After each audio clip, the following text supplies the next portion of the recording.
બ્રિજનું નામકરણ અમે ટૂંક જ સમયમાં કરવાના છીએ અને લોકોને ઉપયોગી થઈ પડે એટલા માટે અમે બ્રિજનું આજે લોકાર્પણ કરી રહ્યા છીએ. આટલી ઉતાવળ કેમ કરવામાં અત્યાર સુધી કેમ ના કર્યું? 15 ઓગસ્ટે કેમ ના કરવાનું? 15 ઓગસ્ટે થોડું ઘણું કામ પણ બાકી હતું માટે. બેન, તમે એવું કહ્યું હતું કે ભાઈ આ પુલનું ઉદઘાટન જે છે મુખ્યમંત્રી નરેન્દ્રભાઈ મોદી પાસે સમય માંગ્યો છે ને એમની સાથે જ કરાવીશું. શા માટે પણ નરેન્દ્રભાઈ મોદી નામકરણ કરવા આવશે ને, નામકરણ કરવા આવશે. લોકાર્પણ અમે કરી રહ્યા છીએ, નામકરણ હજુ અમે બાકી રાખ્યું છે. સાહેબ આવશે. નામ શું વિચારાયું છે અથવા નામ એ જે તે સમયે અમે જાહેરાત કરી દઈશું નામની. અને ટેકનિકલ વિગત શું છે? ટેકનિકલ વિગતમાં 69 કરોડ 55 લાખનો કોસ્ટ છે.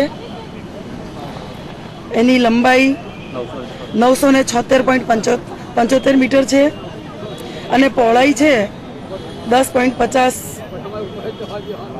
Oblique 14.20 metre. લોકોનું કહેવું એવું છે કે જે નાગરિકોને જે સમસ્યા રૂપ થતું હતું અને ગઈ વખતે જે સ્વયંભૂ લોકોએ જે ઉદઘાટન કરી નાખ્યું એના પગલે આજે મ્યુનિસિપલ કોર્પોરેશન સત્તાવાને સ્વયંભૂ ઉદઘાટન જેવું કંઈ હતું જ નહીં.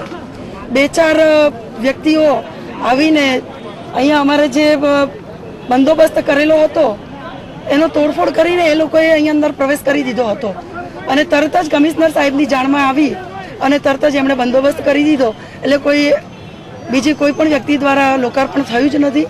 આજે આ વિધિવત લોકાર્પણ થઈ રહ્યું છે અને નામકરણ વિધિ સમયાંતરે અમે જ્યારે કરીશું ત્યારે ચોક્કસથી જાણ કરીશું. તો વિધિવત લોકાર્પણનું નામકરણ વિધિ પછી થશે? નામકરણ વિધિ પછી થશે.